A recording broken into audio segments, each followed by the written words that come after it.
From the moment the trial began, the jury became the unseen force in the room. 12 strangers tasked with deciding the fate of the Brown Empire, their faces betrayed little, but their pens never stopped moving.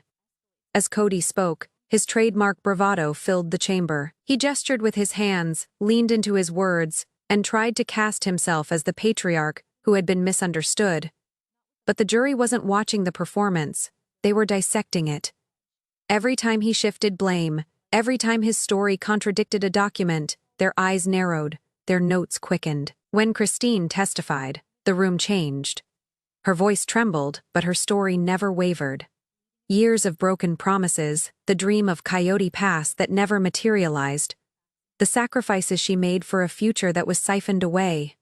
The jury leaned forward, listening with an intensity that Cody could not command. Then came Janelle, armed with receipts and records. Where Christine gave heart, Janelle gave proof. Bank transfers, hidden LLCs, and the numbers that told a story Cody couldn't deny. The jurors looked at the exhibits, then back at Cody, his jaw tightened, his smile faded. Robyn's tears, so often the centerpiece of the Brown family's televised drama, fell flat in court. The jury watched, unmoved. The evidence on paper outweighed tissues in hand. Each witness added weight to the scale.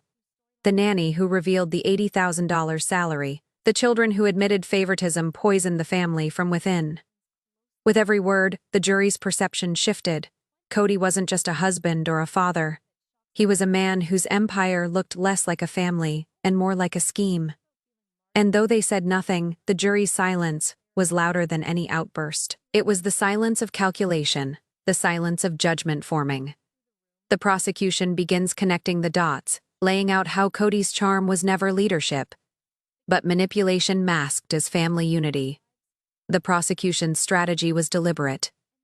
They didn't just present evidence, they wove it into a story. Piece by piece, they connected the dots until the Browns' empire looked less like a family and more like a carefully constructed illusion.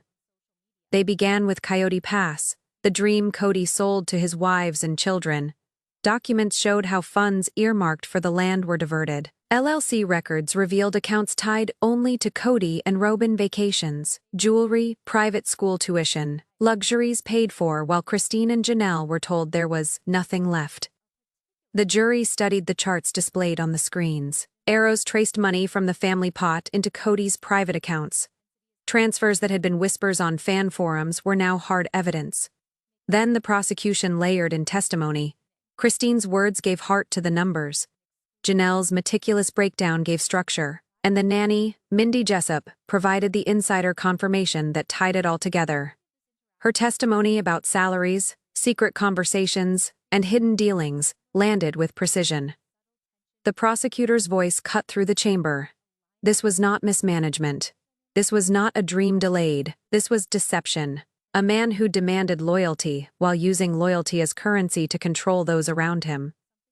Cody shifted in his chair. His jaw set tight. Robyn dabbed her eyes, tissues piling beside her. But the jury's focus stayed on the evidence, not the theatrics. Every lie told on camera, every promise Cody made, every dollar unaccounted for. The prosecution mapped them together like links in a chain, and by the time they finished, the image was unmistakable. Cody wasn't just a father who lost control. He was a man who built an empire of manipulation and expected everyone to keep believing it. The defense tries to push back, painting Cody as a man overwhelmed, not a manipulator. But the jury had already seen too much. When the prosecution rested, the defense wasted no time. They knew the evidence was heavy, the testimony damning, and the jury's patience with Cody already thinning. Their only option was to change the story. They painted Cody as a man who dreamed too big, not a manipulator. A father trying to manage an impossible family structure, crushed under the weight of expectations. "Look at the size of this family," the defense attorney said, pacing before the jury. 4 wives, 18 children, multiple households. Is it any surprise that mistakes were made? Does that make him a con man, or just human? Cody nodded along, his face a mask of solemnity. Robyn dabbed her eyes, each tear timed to the defense's words. The attorney pressed harder. Yes, money moved between accounts. But in a family, this large funds had to be juggled. Sometimes priorities shifted. That is not deception. It is survival. The gallery murmured. Christine shook her head, her lips tight with disbelief. Janelle scribbled notes furiously, her jaw set. Meri looked down, her silence as sharp as any outburst. The defense reached for sympathy. This is not a man who sought to exploit. This is a man who gave everything he had to hold his family together, and is now being punished for it. For a moment, their words hung in the air, but the jury's faces remained unreadable. Pens scratched quietly across paper. Their silence was not agreement. It was calculation. Kody's story had always relied on charm, on bending reality until it looked believable. But charm faltered when stacked against receipts. And manipulation looked a lot less like leadership when every promise came with a price tag. The prosecution returns with their sharpest weapon, the cross-examination that strips away Kody's performance and exposes him under oath. Kody took the stand with his usual swagger.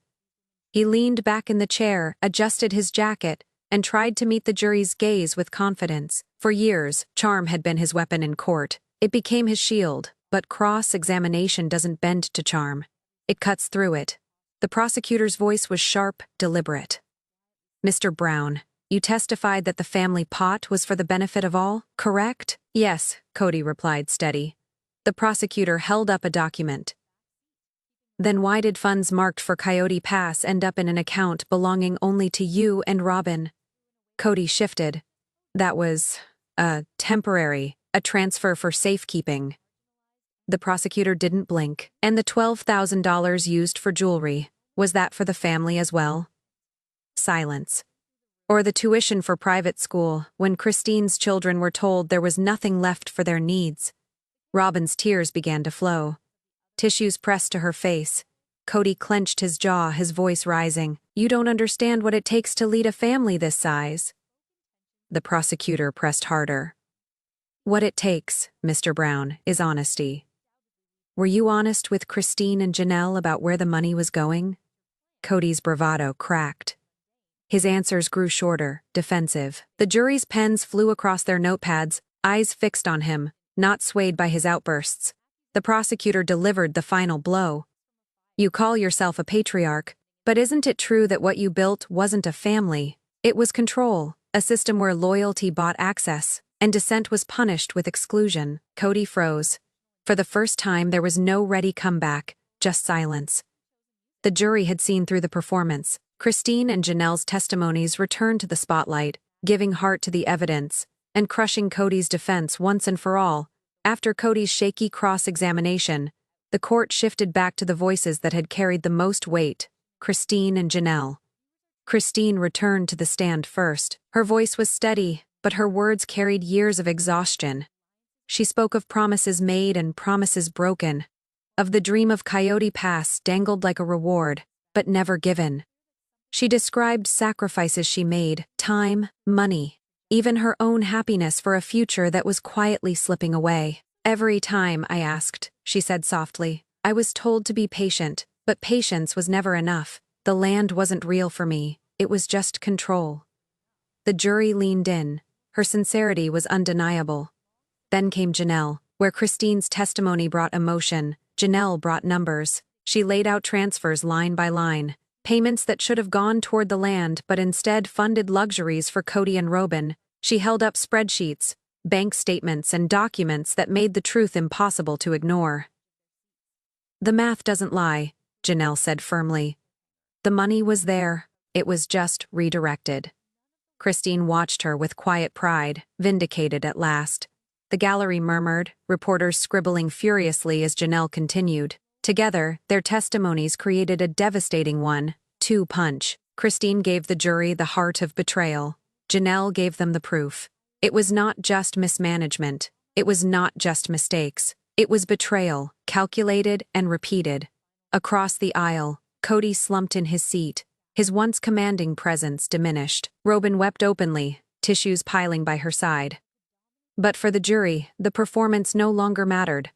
The truth had been spoken and recorded. The children take the stand, and their words reveal how favoritism poisoned, not just marriages, but the next generation of Browns. The bailiff called the next witness, and the courtroom fell silent. This time, it wasn't a wife stepping forward. It was one of the Brown children. They raised their hand, swore the oath, and sat down. For years, the kids had been background figures in the family saga, caught in the crossfire, but rarely given a voice. Now, the jury would hear them directly. "What did Coyote Pass mean to you growing up?" the prosecutor asked. The child hesitated, then spoke. "It was supposed to be our future. Dad said we'd all live there, that it was going to bring us together. We believed it. We even talked about where our mom's houses would be." They paused, their voice cracking.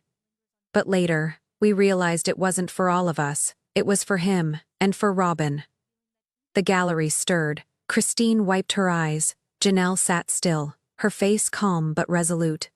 The prosecutor pressed gently. "Can you explain what you mean by that?" The child nodded. "We could see the favoritism. Some kids had more, some had less. When our moms questioned him, Dad said they were ruining the dream. But the dream was already ruined. We weren't equal. We never were." The jury scribbled quickly, their expressions tightening. Other children followed. Some spoke of feeling invisible. Others recalled the growing distance between their father and themselves as his devotion to Robyn's household deepened. Each testimony painted the same picture: loyalty rewarded, dissent punished, and a family divided not just by money, but by love. Cody sat stiffly, jaw clenched, his eyes fixed on the table.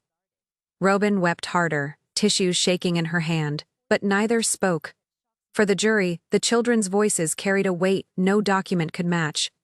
This wasn't just about finances or land. It was about betrayal passed down to the next generation. The defense scrambles to recover, but their arguments sound weaker against the chorus of voices that have already spoken. After the children's testimonies, the defense looked rattled. Their narrative of Cody as a misunderstood father had been shredded by the very voices he once claimed to protect. Still, they pressed on, desperate to regain ground. The attorney stood tall, pacing before the jury. "Ladies and gentlemen, raising 18 children is not easy. Mistakes happen. Promises sometimes fall short, but that does not make Cody Brown a con man. It makes him a man who tried and failed in front of millions of viewers." Cody straightened in his chair, nodding along, his hands clasped tightly on the table. Robyn sniffled softly, as though to underline the words with sympathy. The defense pressed harder. "These children are speaking from hurt. They are emotional. But emotional wounds do not prove financial crimes. This is a family dispute, not fraud." A few heads turned in the gallery. Christine shook her head slightly. Janelle scribbled notes. Meri's eyes were fixed on the floor. The attorney gestured toward Cody.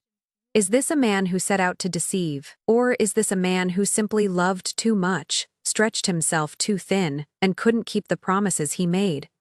The words echoed in the courtroom, but they didn't land. The jury had seen too much already. Documents didn't cry. Bank statements didn't exaggerate, and testimony from multiple wives and children painted a picture that no amount of spin could erase. When the defense rested, the air in the courtroom felt heavy, almost resigned. Their rebuttal wasn't enough. Because this wasn't just about emotions, it was about patterns: money, power, favoritism, and control, threads too consistent to ignore. The closing arguments begin. The prosecution sharpens their case into one devastating narrative. Cody Brown wasn't a failed father. He was a man who built an empire of lies. The courtroom was silent as the prosecution stood for their closing argument. This was the moment, the last chance to tie every testimony, every document, every tear into one undeniable truth. The prosecutor began slowly, their voice measured. "Ladies and gentlemen of the jury, this case is not about polygamy. It is not about faith. It is not even about television. It is about deception. It is about a man who demanded loyalty, but gave nothing in return. It is about Cody Brown." They walked toward the jury box, holding up a stack of documents. "You've seen the records: money diverted from the family pot, transfers hidden in private accounts, luxuries for one household while the others were told to sacrifice. That is not leadership. That is theft disguised as devotion." The jurors shifted slightly, eyes locked on the prosecutor.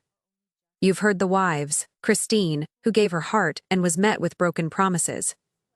Janelle, who gave you the numbers that don't lie. Meri, who endured silence and neglect, and Robyn, whose tears could not erase the facts. They paused, letting the weight of the words settle. And you've heard the children. Their voices cut through everything else. They told you what favoritism looks like, what it feels like. They told you what happens when love becomes a weapon. That is not fatherhood. That is control. Cody stared straight ahead, his face pale, his jaw tight. Robyn wept quietly, her tissues trembling in her hand. The prosecutor leaned in closer to the jury. This is not a man who stumbled. This is a man who built a system of manipulation. He demanded loyalty, punished dissent, and used money not to provide, but to control. He is not a victim. He is not a martyr. He is a con man, and his family paid the price. The defense rose slowly, aware that the prosecution had struck deep.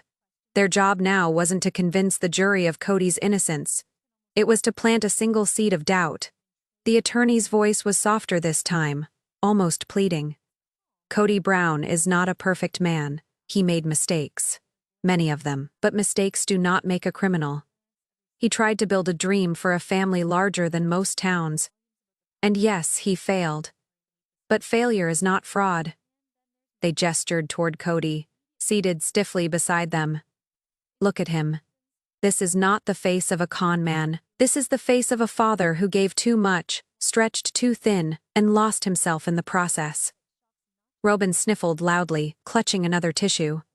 Cody kept his eyes fixed on the jury, his expression a mixture of defiance and desperation. The defense continued. You heard the pain from the wives. You heard the hurt from the children, but pain and hurt do not prove intent. They prove imperfection. Kody Brown is guilty of trying too hard, of dreaming too big, of being human in an impossible situation. The words echoed in the chamber, but they felt hollow against the mountain of evidence already stacked high. Finally, the defense rested with one last plea. Do not judge him as a villain, judge him as a man who stumbled, but never set out to deceive. The courtroom went still. The jury's faces were unreadable. Pens rested quietly on the table.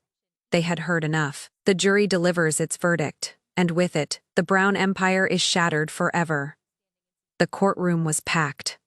Every seat filled, every whisper silenced as the jury filed back into their box. Hours had passed since deliberations began, but to the Browns, it felt like years. Cody sat stiffly, his hands folded tight on the table. Robyn clutched a tissue, eyes red, her lips moving silently in prayer. Christine and Janelle sat together, calm but tense, their eyes fixed on the foreperson. The judge asked the question, Madam Foreperson, has the jury reached a verdict? Yes, Your Honor. The air thickened. No one moved. The foreperson stood, holding the slip of paper in trembling hands.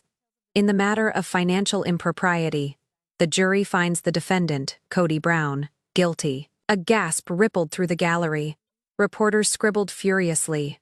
Cameras clicked in a frenzy. Cody's face drained of color. His jaw worked, but no words came. Robyn broke into sobs, clutching his arm. The foreperson continued. In the matter of emotional harm and manipulation, the jury finds the defendant guilty. Christine exhaled, her shoulders lowering for the first time in years. Janelle closed her eyes, a quiet tear slipping down her cheek. Meri, silent through so much of the trial, bowed her head, lips pressed tight. The judge's gavel struck. Order in the court. The Brown Empire, once televised as a story of unity, sacrifice, and love, now lay dismantled in black and white verdicts. The jury had spoken. Cody was not a misunderstood patriarch. He was not a man who simply dreamed too big. He was, as the prosecution said from the beginning, a con man. And in that moment, the silence in the courtroom was deafening. Sister Wives wasn't just a show anymore, it was evidence, and the verdict had rewritten its legacy forever.